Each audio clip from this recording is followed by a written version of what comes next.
Հայաստանի Հանրապետության Պաշտպանության նախարարության,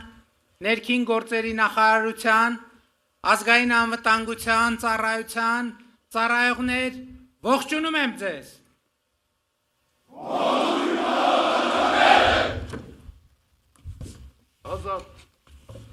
Հայաստանի Հանրապետության մեծարգո նախագահ,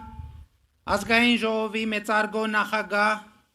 Սահմանադրական դատարանի մեծարգո նախագահ, օրենսդիր, գործադիր, դատական իշխանության հարգելի ներկայացուցիչներ, պարոնայք գեներալներ և սպաներ, հարգելի ծառայողներ, հարգելի ներկաներ, այսօր նշում ենք Հանրապետության տոնը, որը կապված է մեր հազարամյա պատմության մի հիրավի շրջադարձային իրադարձության, Առաջին Հանրապետության հիմնադրման հետ։ Սարդարապատի հերոսամարտով առարկայացած Առաջին Հանրապետությունը երկար կյանք չունեցավ։ Նրա գոյությունը տևեց ընդամենը 2 տարի, մի քանի ամիս։ Բայց Առաջին Հանրապետությունը մեզ 4.5 դար պետականազուրկ եղած ազգից կրկին վերածեց պետականակերտ ժողովրդի և մեր պատմության մեջ առաջին անգամ նախանշվեց մի պետական համակարգ, հանրապետություն, որտեղ իշխանության տերը Հայաստանի ժողովուրդն է և նա է, որ ընտրությունների միջոցով որոշում է, թե ով և ինչպես պետք է կառավարի պետությունը։ Առաջին Հանրապետությունը թարմացրեց, բայց չամրապնդեց պետականության մեր ընկալումը, սերմանեց, բայց չարմատավորեց ժողովրդապետությունն ու ազատությունը մեզանում, որովհետև դրա ժամանակը չունեցավ։ Իսկ Խորհրդային Միության գոյության գրեթե ողջ ընթացքում Առաջին Հանրապետությունը թիրախավորվեց որպես չարիք, ծաղրի ու արհամարանքի առարկա դարձավ։ Կայսրությունը դրանով նպատակ էր հետապնդում ոչնչացնել անկախ պետության այն ծիլերը, որ մեր գիտակցության մեջ կարող էր վերընձյուղած լինել Առաջին Հանրապետությունը։ 1991 թվականին, երբ Հայաստանը կրկին անկախացավ, թվում էր, թե 70-ամյա պրոպագանդան խորը հետք չի թողել մեզանում, անկախ և ինքնուրույն լինելու մեր վախերը հաղթահարված են։ Բայց հիմա արդեն Երրորդ Հանրապետության պատմության հետայաց վերլուծությունը ակնհայտ է դարձնում, որ պետականության նկատմամբ կամահրանքը, ինքնիշխանությունից ու ինքնուրույնությունից մեր վախերը լիարժեք հաղթահարված չեն։ Պատմությունն ու աշխարհը մենք շարունակում ենք հաճախ ընկալել այն բանաձևերով, որ ԽՍՀՄ կայսերական քարոզչությունը հետևողականորեն սերմանել է մեզանում։ Այս է պատճառը, որ համոզված եմ,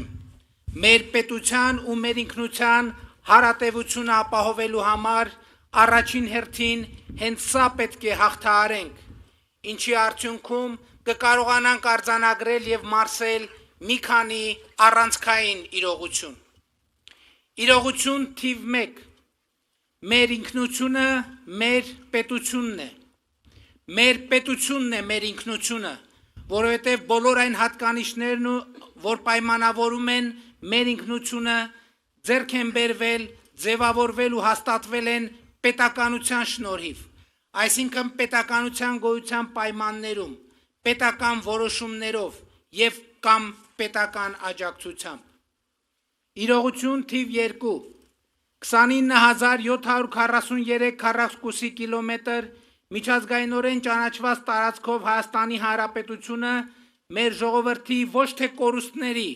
այլ ձեռքբերումների արտահայտություն է։ Մեր ժողովուրդը հայրենիք փնտրելու կարիք չունի այլևս, հայրենիքի մասին երազելու անհրաժեշտություն չկա, որովհետև մեր երազանքները իրագործված են հայրենիքը գտնված իդեմս Հայաստանի Հանրապետության, իդեմս պետության։ 2020 թվականից ի վեր անցնելով դաժան փորձությունների միջոցով մեր նահատակների կյանքի գնով մենք մեր ինքնիշխանությունը զարգացնելու, պետականությունը գիտակցելու ու հարատև դարձնելու պատմական հնարավորություն ենք ստացել։ Այսօր մենք ավելի պետություն ենք, քան երբևէ, ավելի ինքնիշխան ենք, քան երբևէ,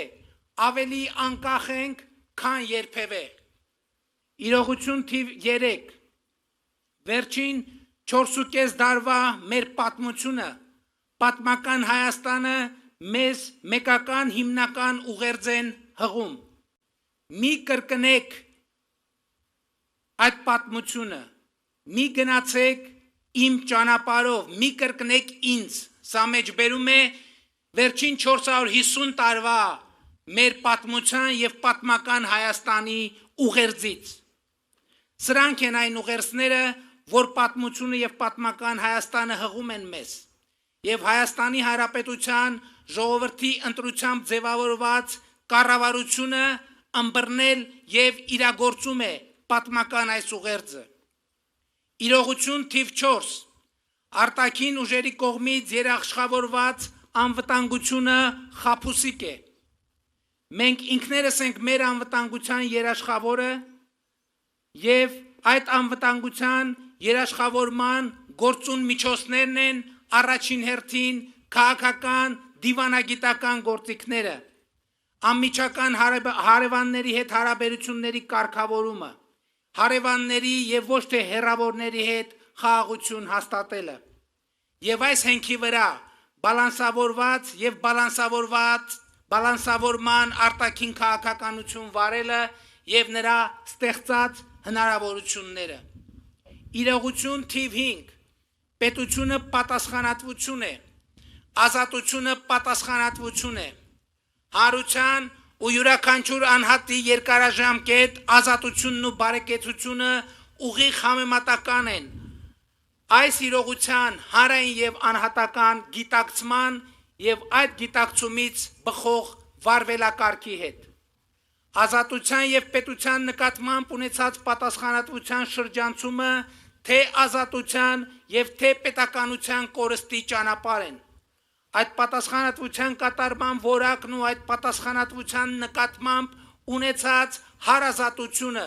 յուրաքանչյուր քաղաքացու ազատության եւ բարեկեցության երաշխիքն է։ Հենց այս իրողություններն է արձանագրում իրական Հայաստանի գաղափարախոսությունը ընդգծելով հայրենիքը պետությունն է, սիրում ես հայրենիքդ, ուժեղացրու պետությունդ,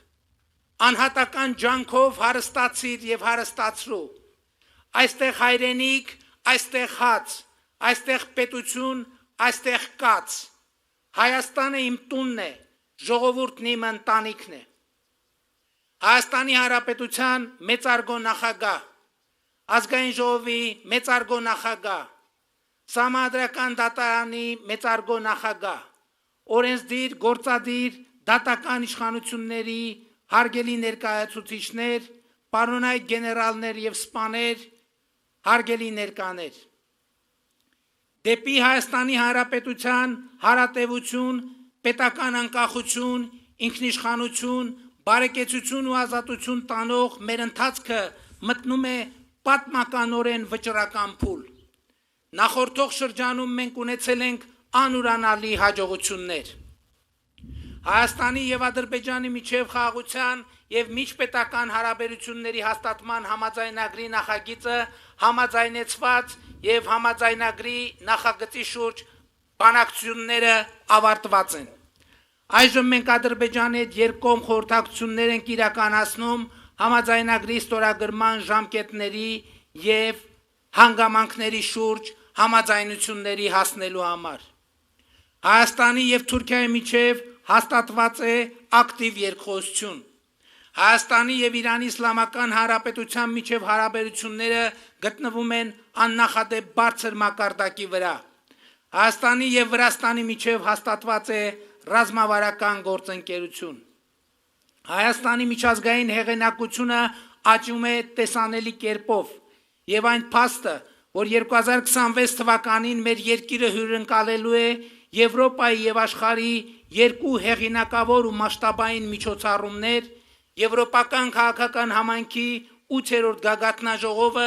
եւ կենսաբազմազանության կողմերի COP17 համաժողովը սրա տեսանելի ապացույցն են։ 2025 թվականի կարևորագույն իրողություններից մեկն այն է, որ Հայաստանի Հանրապետության բոլոր սահմանային կետերում այլևս սահմանային հսկողություն են իրականացնում բացառապես մեր երկրի սահմանապահները, մի բան, որ աննախադեպ է։ Մենք շարունակում ենք սերտ հարաբերություններ զարգացնել Ռուսաստանի Դաշնության եւ Չինաստանի հետ։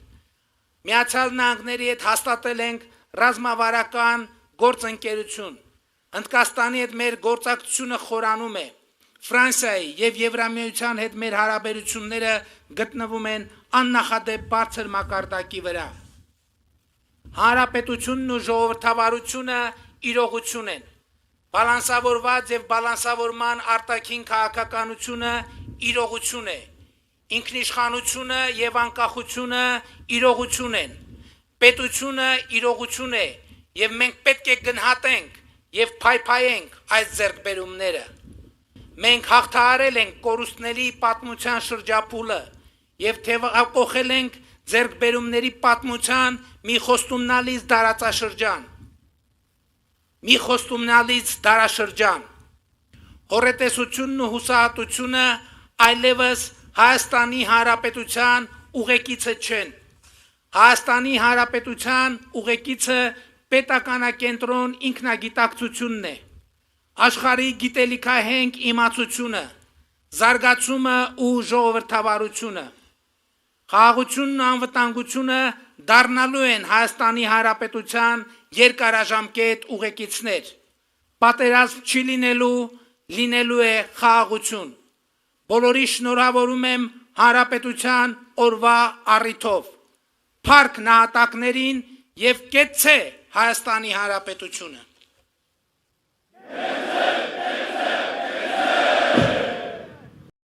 Չմոռանաք հավանել տեսանյութը եւ բաժանորդագրվել Civic AM-ի YouTube-յան էջին։